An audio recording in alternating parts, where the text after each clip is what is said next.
Attends, mais on en parle du niveau de Sandro Tonali? Après la victoire 2-0 à Old Trafford, Newcastle continue sur son excellente série. Si les Isaac ou Gordon brillent en attaque, le milieu des Magpies marche lui aussi sur l'eau. Et ça, c'est parce que Sandro Tonali complète parfaitement Joelinton et Guimarães. On va voir ensemble comment l'Italien est revenu au top niveau quelques mois après sa suspension. Mais avant ça, dis-moi si tu penses que Tonali est l'un des meilleurs milieux du monde cette saison. Octobre 2023, la Fédération italienne de football suspend Sandro Tonali 10 mois après avoir effectué des paris sportifs illicites. Un coup dur pour le crack italien, mais aussi pour son nouveau club, Newcastle United, qui venait de débourser 70 millions d'euros pour le recruter. Revenu le 1er septembre dernier, il n'a pas de suite retrouvé son niveau, ni sa place de titulaire. Enchaînant les performances en dents de scie, il a même complètement perdu sa place en novembre, ne jouant que des bouts de match. Perdu sur le terrain, il semblait ne pas réussir à se connecter avec ses partenaires dans l'entrejeu. Mais en décembre, Eddie Howe a eu la très bonne idée de le faire redescendre d'un cran sur le terrain. Et depuis, Newcastle a enchaîné 4 victoires d'affilée en Premier League,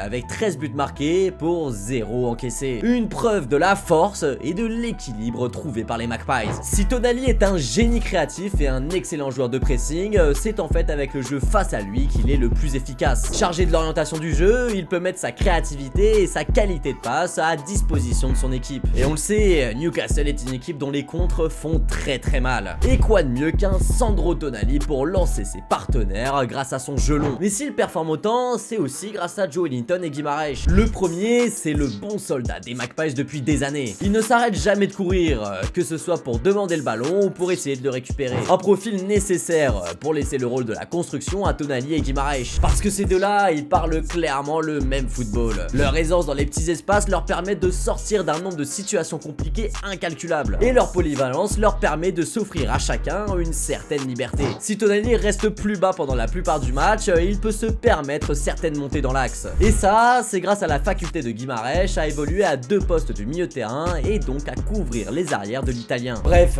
Eddie Howe a trouvé une recette miracle pour remettre Newcastle sur des bons rails. Si on les voyait réaliser une nouvelle saison décevante, leur mois de décembre ont remis les Magpies dans le haut du panier de la Première Ligue. Et ça, c'est grâce à un Sandro Tonali qui a retrouvé de sa superbe. N'hésite pas à me dire en commentaire si tu trouves que c'est l'un des meilleurs milieux de Première Ligue en ce moment. Et en attendant, je te souhaite une bonne année.